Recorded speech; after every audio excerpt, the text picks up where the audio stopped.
Hello everybody, it seems that we are live. Welcome to the stream. I am Gurpreet Singh, the technical writer at YoYo Games, which is now part of the Opera family. This stream is about GameMaker Studio 2, which is a 2D game engine that you can use to quickly and easily make any kind of 2D game and publish it to multiple platforms. Now, I myself have been using GameMaker for about 8 years. I got it when I was a kid and I've seen it grow all these years. Basically, GameMaker has always wanted to make it easy for anyone to make a game.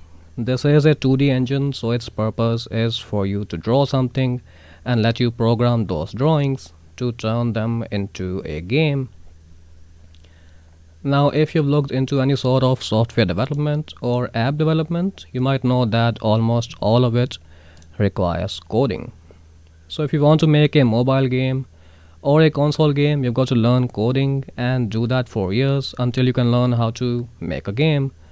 But GameMaker makes that much simpler. GameMaker has a drag and drop system for making games, so you can go ahead and make a whole game without having to write any code. That's the system that we're going to look at in this stream and see how it makes it easy for anyone to start making games. Now, GameMaker does allow coding through its GameMaker language. So if you already know how to code, or in the future you want to make more advanced games, you can do that with coding. So from beginner users to advanced users, GameMaker is really for everybody. Now, another very important feature of GameMaker is that it allows you to publish your games to multiple platforms, and that's all from the same project. So of course you can make games for computers, which includes Windows, Mac and Ubuntu, but you can also make mobile games, so that's Android and iOS. You can also make browser games, also known as HTML5, and you can make console games as well. So that's PS4, PS5, Xbox One, Xbox Series X, even Nintendo Switch.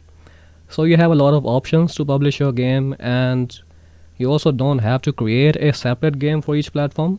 So what this means is that if you have one game that you made in GameMaker, you can publish that same game to multiple platforms, all of them which are listed here, without having to recreate the game from scratch.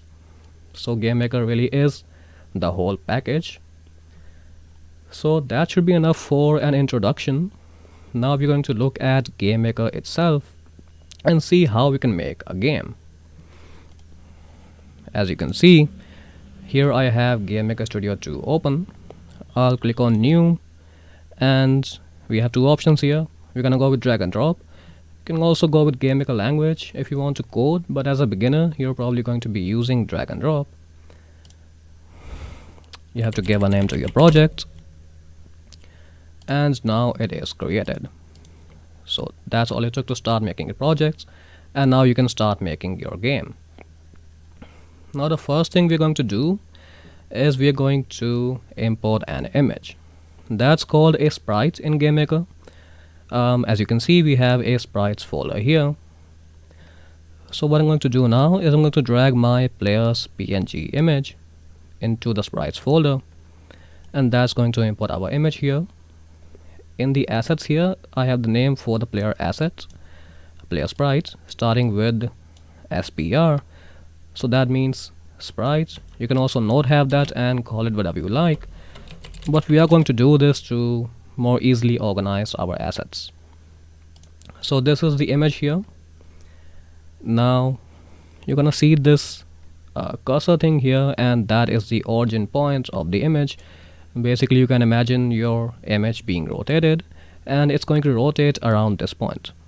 So you probably want it to rotate from the center, and this does serve other purposes as well other than rotating, but this makes it easier to understand. You can just use the middle center option here to set it to center. And one more thing is that you can click on edit image here, which is gonna open up the image editor. So GameMaker also has this. You don't have to import an external image, so you can basically create a new sprite by going through this menu, and you can just click on edit image and draw a new sprite within GameMaker. And it also has animation support, allows you to animate multiple frames. So you can do it all within GameMaker using all of these tools. I'm not going to do anything with this because I've imported an external image. So now we are going to create an object. This is just an image. So the way to actually program something and to put it in the game and to make it have behaviors, we need to create an object. So we're gonna make a player object. I'm gonna select the objects folder and make a new object asset, and I'm going to call this obj_player. So it's beginning with obj because it is an object. I'm going to assign the sprite to it. So we are telling the object that that's what it should look like, and we can code our or program our behaviors here using drag and drop or GameMaker language. But before doing anything else, we need to look at rooms. So you're gonna see that we have a rooms folder here, and it already has a default room. This is basically what you're going to see when you run your game, and you can use this to design your level. There can be multiple rooms, so you can have multiple levels and menus. You can do a lot here, but right now we are only going to place an object. So I'll drag my player object and place it in the room, and this creates an instance of the object. So if you place an object in the room, it becomes an instance, which means that you can have multiple instances of the same object. So you can see how this could be useful for placing coins, collectibles, or enemies. But of course we only need one player, so I'm going to delete the rest. And this is all going into the instances layer. So rooms also have access for layers. As you can see, there's a background layer as well. So when you run your game by using this button or pressing F5, you're going to see the game open up. So we have just made a brand new application through GameMaker Studio 2. We are basically seeing our room, and if we program our objects to move around, we are going to see them move around in the game itself. Now using drag and drop, let's quickly make it so that we can make our player move. This is done through an object's events. So here we have the events window, and basically we're going to add an event that runs when you press a key. Any actions you have in that event are going to run when that event runs, which is basically when that key is pressed. So I click on add event, go on the key down and add the left key. This runs as long as I have my left arrow key held down. Now in the event, you're going to see a window open up here. This is your event, and on the right hand side you're going to see a list of actions. You can drag any of these into this space here to program your event. Now let's use the set instance variable action. So it should be here, and before we use this, I need to explain one quick thing. I'll go in the room, and because this is a 2D engine, this has two dimensions, one horizontal and one vertical, so that much is obvious. The horizontal dimension is the x-axis and the vertical one is the y-axis. So we're going to need an understanding of this to know how to move our objects. So if you want to move this horizontally, you want to add on the x-axis to move it to the right, and you want to subtract on the x-axis to move it to the left. Now to move it to the down, you want to add to the y-axis to move it downwards and subtract from the y-axis to move it upwards. So this is the concept that we are going to use in our player object to basically move it while the game is running. Now this action is used to change or set the property, any property of the instance. Here I'm going to select x coordinates, and since this is the left key event, we want it to move to the left. We want to subtract from the x coordinates. Let's enter -6 and check relative so that the x position is changed relative to its current position, and it's moved 6 pixels to the left. Now let's add an event for the right arrow key. Use the same action here. We want to move to the right, add to the x-axis, and hit relative again. And since we have the player object in the room, let's run it. And now we are able to move it left and right. That was simple enough using drag and drop. Now you can see we can do the same thing on the y-axis, and we can use the up and down arrow key events for this.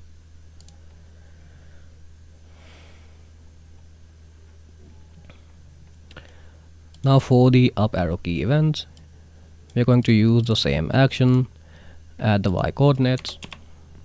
We want to move up, so we want to subtract here. So I'm gonna enter -6 and hit relative. In the down arrow key, we want to do the same thing. So let's use the same action. And for the y coordinates, we want to enter 6 since we want to move it downwards. And again, check relative. Let's run it again.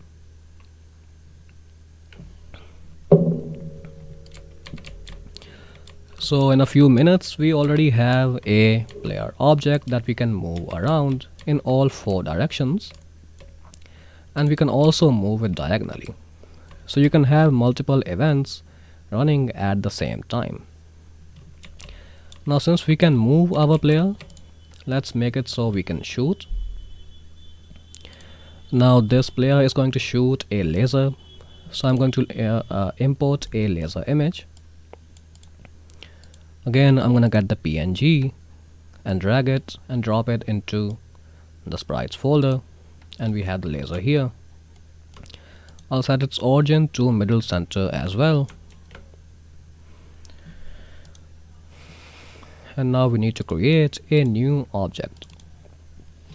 I'll call this obj laser, so it's again starting with obj because it's an object, and we're going to drag the laser sprite and assign it to the object.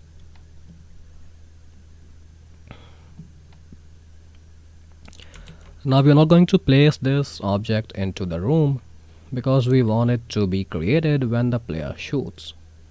So we are going to handle that later, but first let's handle how we can make this laser move. So here I'm going to add the create event.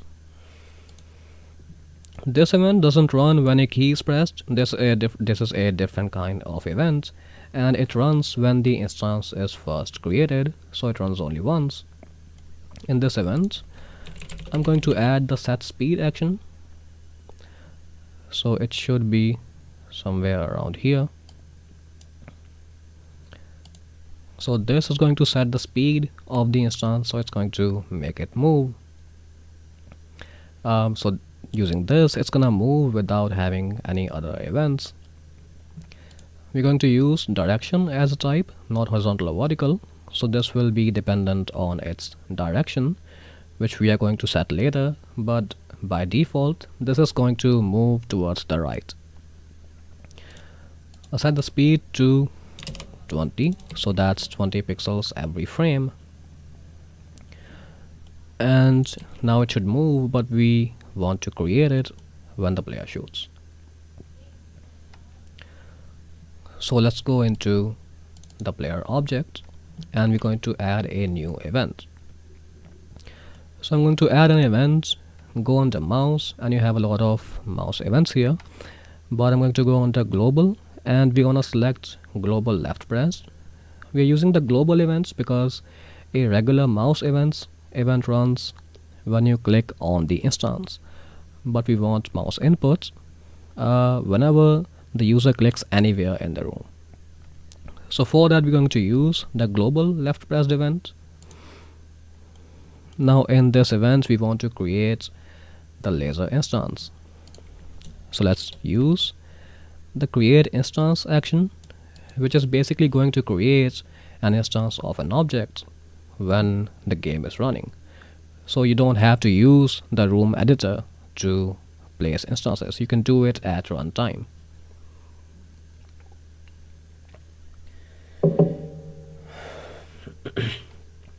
Now this action is asking us which object do we need to create, where do we need to create it, and which layer do we need to use.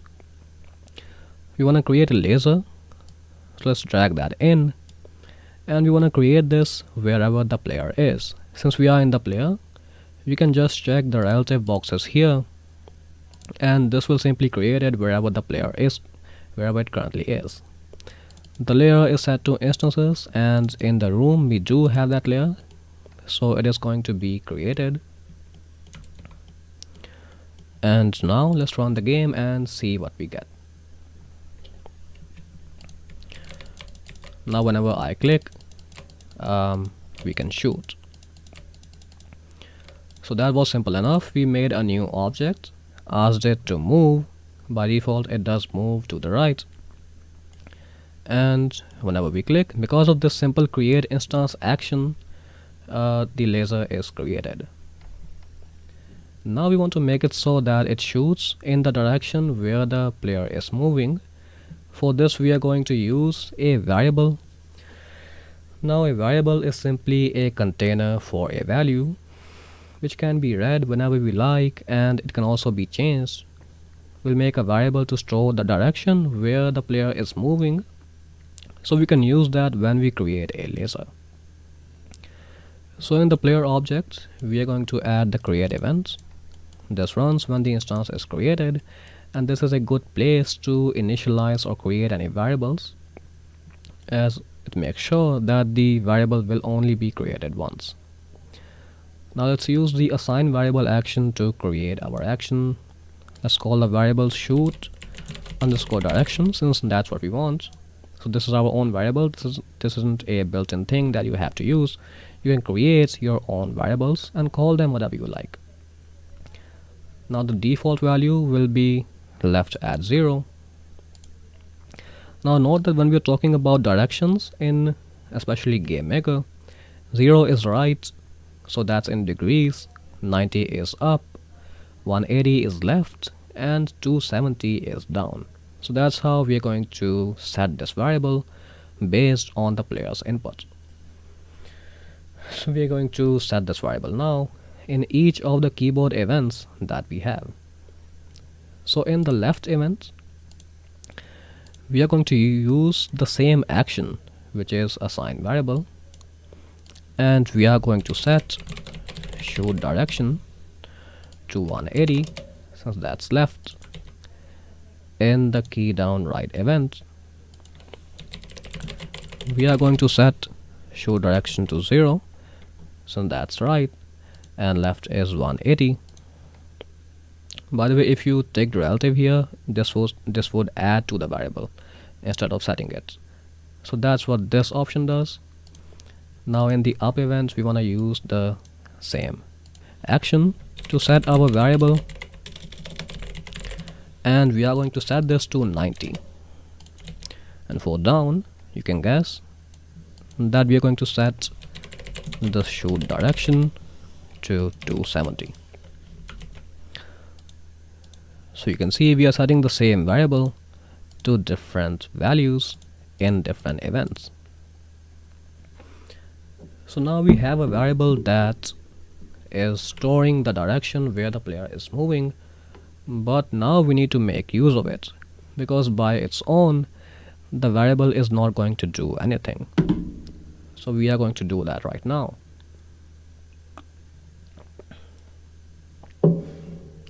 So for this we are actually going to go in the laser object. In the create event, we are going to use an action to set the direction of this instance. So here we want to use the set direction variable action. So this allows us to set a direction, and here we are going to enter obj player underscore shoot direction. So this is basically going to get the shoot direction variable that we just created from the player object.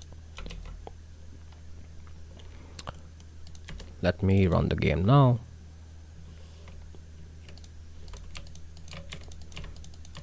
And you can see that we can now shoot where the player is moving.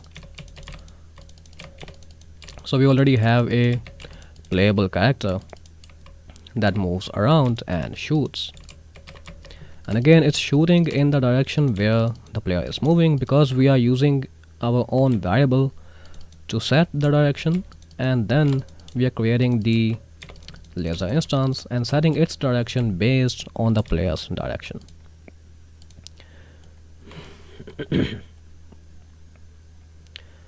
Now we can move our player, we can shoot.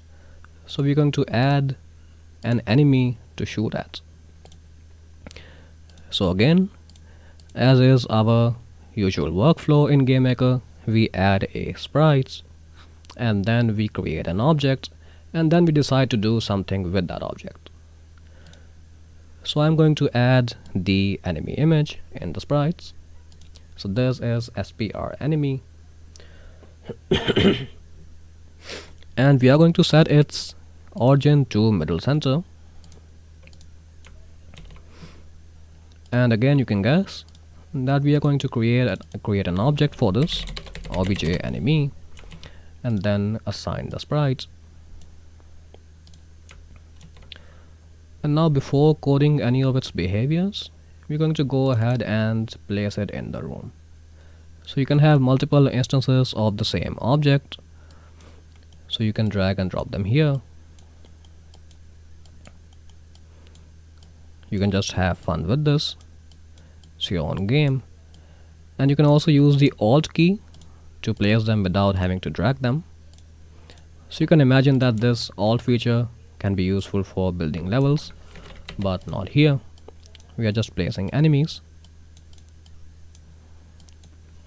Let's remove these. When you run the game, you're gonna see those enemies.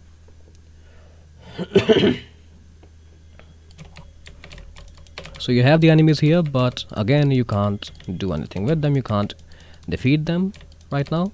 We haven't programmed that yet. So we are going to do that now, and it's actually very simple.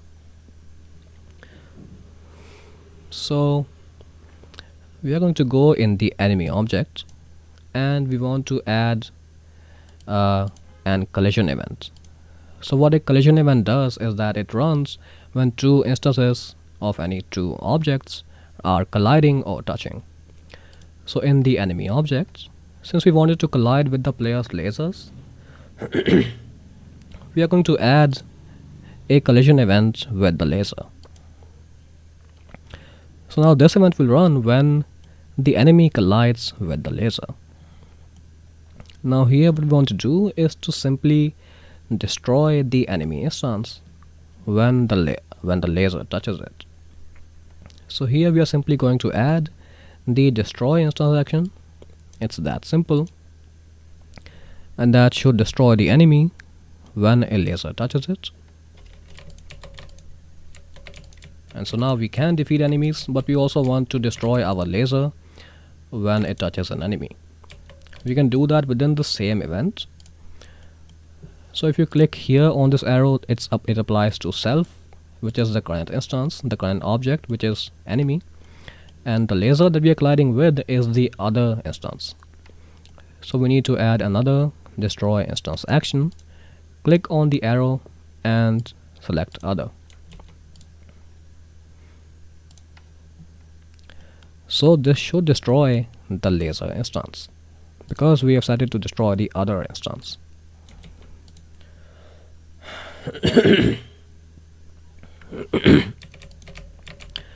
So When you defeat an enemy, the enemy does get destroyed, but your laser also does get destroyed.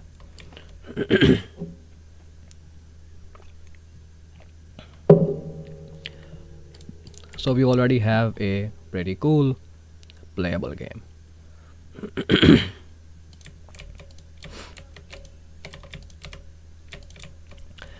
Now one improvement we can make is that when you defeat an enemy, it simply disappears. We don't get an effect or an animation, and that's what we're going to add now. We want to work on an animation, and you might be wondering, how are we going to program an animation? And that is actually very simple in GameMaker, because GameMaker has a feature called sequences, which allows you to make animations within the editor itself. And you can preview those animations, edit them visually, and that's what we're going to do now. We are going to make an explosion animation.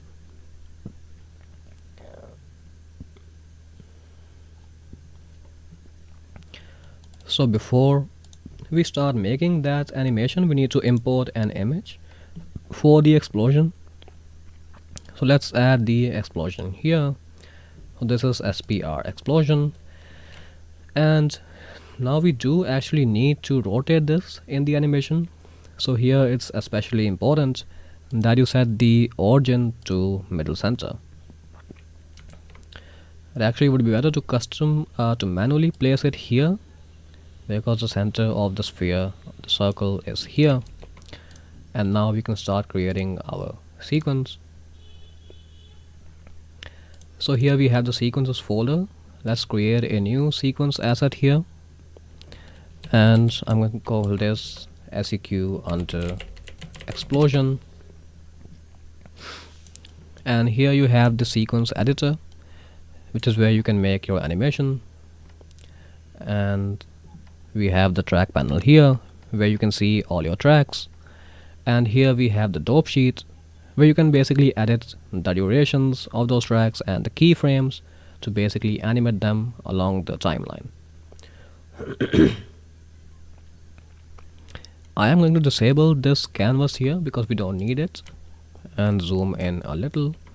And I'm going to add my explosion sprite. And in a sequence you can place sprites, you can also place objects and even sounds. So you can make whole animations with sounds and sprites and even objects if you want.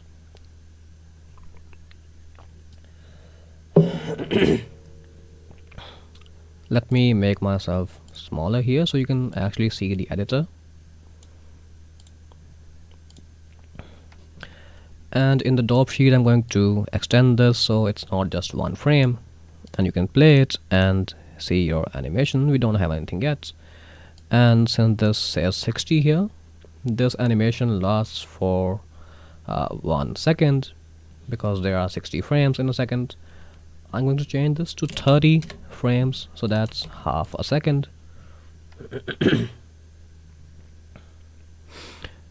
So you can hit play, and right now it's not doing anything. So let's make a simple explosion. I'm going to add keyframes here. So that was added on the last frame, and then I'm going to add keyframes on the first frame. And someone's asking, can you make cutscenes with GameMaker? And with sequences, you actually can make cutscenes. This is the perfect tool now for making cutscenes in GameMaker. I'm going to move these keyframes here, and on these keyframes I'm going to make this larger.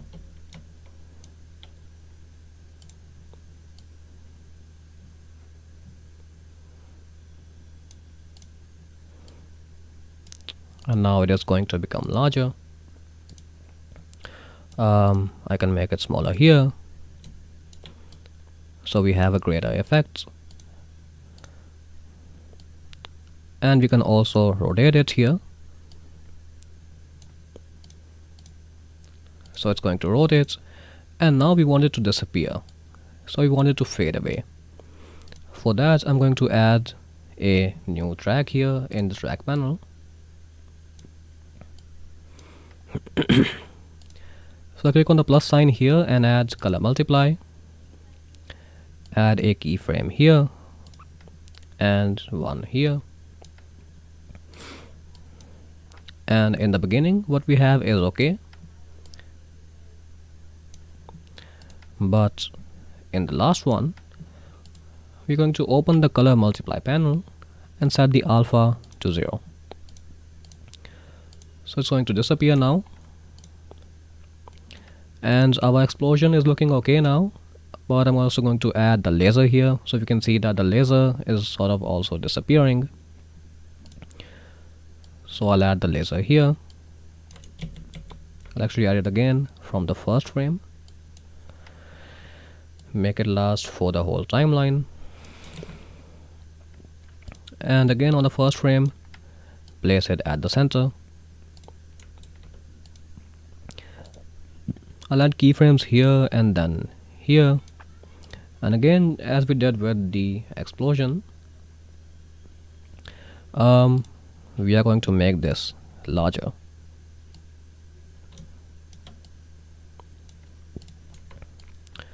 And again we are also going to make this fade away using the same color multiply parameter that we did in the explosion.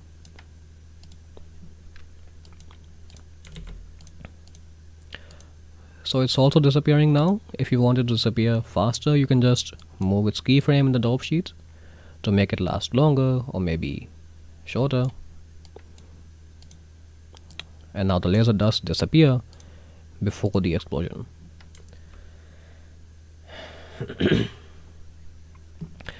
So now we have our animation, and we're going to basically play it whenever we destroy an enemy. Before we do that, I am going to go in the room, and in the layer section I'm going to create an assets layer. So an asset layer is where you place a sequence. You can also do that in the room editor itself and see it play, but of course we want it to play when an enemy gets destroyed, so we're gonna do that later. First of all, I'm going to rename this assets layer to basically say assets. This isn't some requirement, it's basically what I want to call it. And now we are going to go in the enemy object and play the sequence whenever it does get destroyed. So here we are going to add the destroy event.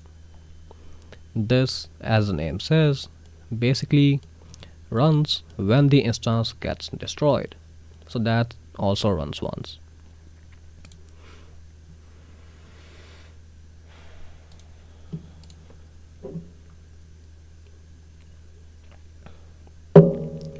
Now you can guess that here we want to play our sequence because the enemy is getting destroyed. So I'm going to use the create sequence action, drag in the sequence that we want to play, and since we want to play it wherever the enemy is, I'm going to set the X and Y to relative. The layer name is assets, and that does exist in the room, so this should work. And here we don't want to store it in a variable, that's not needed here, so I'm going to remove that. And when the enemy gets destroyed, we are creating a sequence, the one that we have here. Let's run the game and see what we get. Now when the enemy gets destroyed, we are seeing a pretty nice animation. So it also took us a few minutes just to make the animation, and an even shorter time just to play it whenever something happens, which is when the enemy gets destroyed.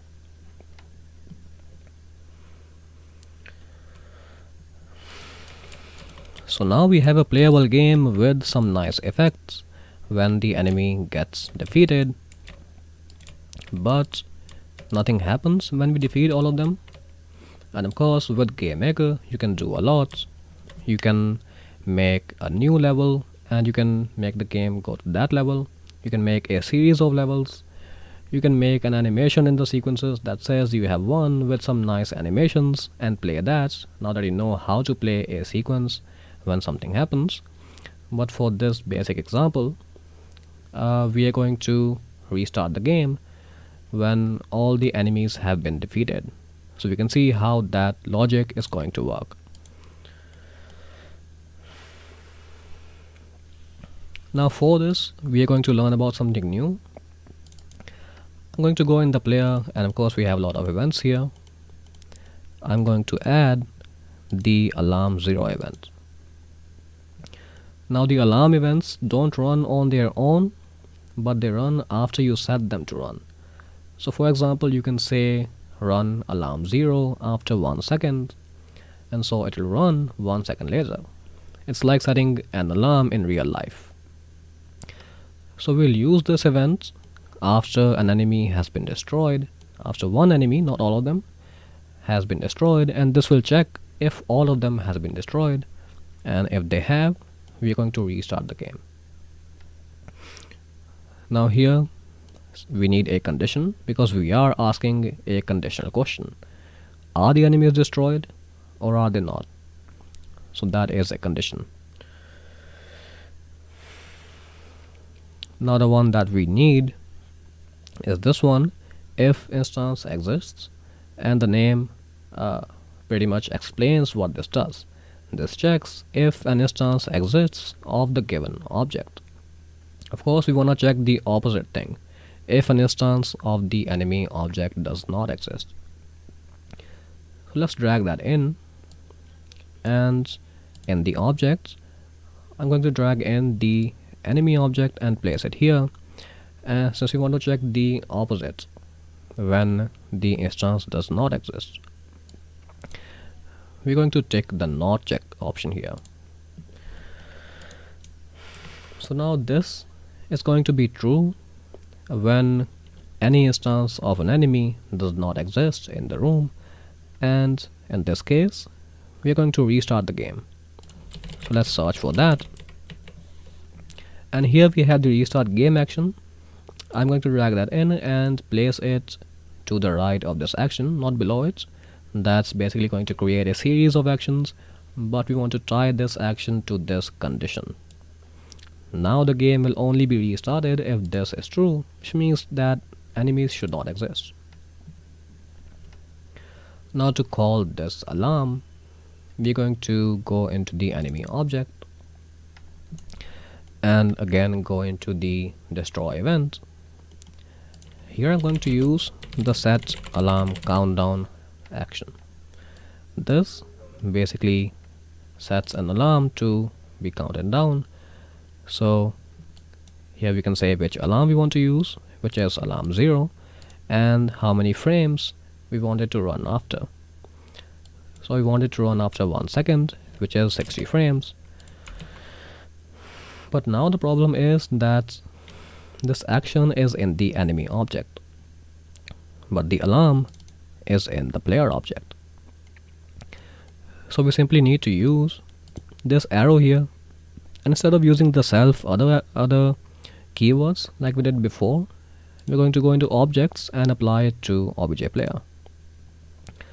So basically this feature is not specific to this action but can be applied to any action, and what this means is that this action will run in the player object. So the alarm will be set for the player.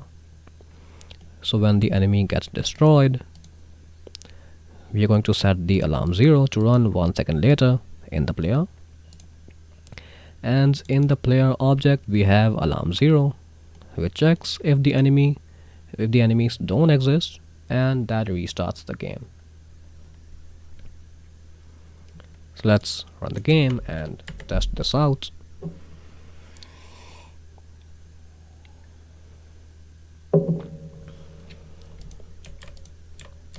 And let's go ahead and defeat all of our enemies. And 1 second after I have defeated the last enemy, the game restarts. So we have the basic logic of winning working. After you defeat all the enemies, the game again restarts. So we have the basic logic working, and here you can show a sequence to the player or move to the next room, which you can do with the go to next room action if you have multiple rooms, and you can create another room by using this room assets, and again you can use the go to next room action instead of restart game.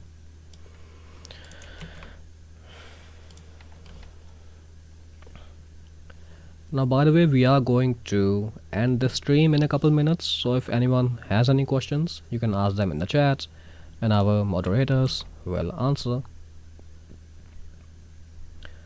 Now for our final example, we're going to make this game look a little better by adding a space background, because right now our game has a basic black background. So again, you can guess that we need to import an image. So I'll import the PNG file for my space background, and we have our image here. For this we don't need to set an origin, because this isn't some in-game elements that we need to rotate and move. It's simply a tiled background, so it's fine at top left. Now we are going to go in the room, and in the background layer you can change the color here, but we are going to set an image. So I'm going to take the space image and drop it here. We do see it here. We need to tile it, so I'll enable horizontal and vertical tiling, and we see our background here. And when you run the game, you're going to see the same background.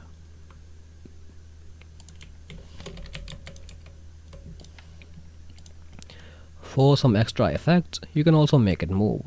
So in the options here, we have horizontal speed and vertical speed. So if I set this to 3 and this to 2, it's going to move at 3 pixels a second on the horizontal axis, which is X, and at 2 pixels a frame on the Y axis. So let's run the game,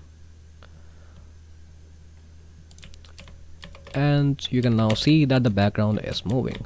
So it feels like we are traveling in space and defeating some enemies. Now for the speed, this can also take a negative value. So if you change this to -3 and -2, it's just going to move in the opposite direction.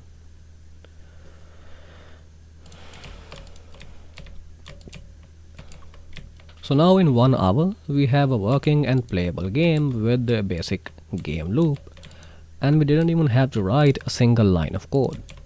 And as you just saw, GameMaker allows for easy and fast game development, but beyond that, it also allows you to expand further, to use code to make the game as big as you like, and to publish it across many platforms, whether it's for computers or mobile or consoles, or just a browser game using HTML5.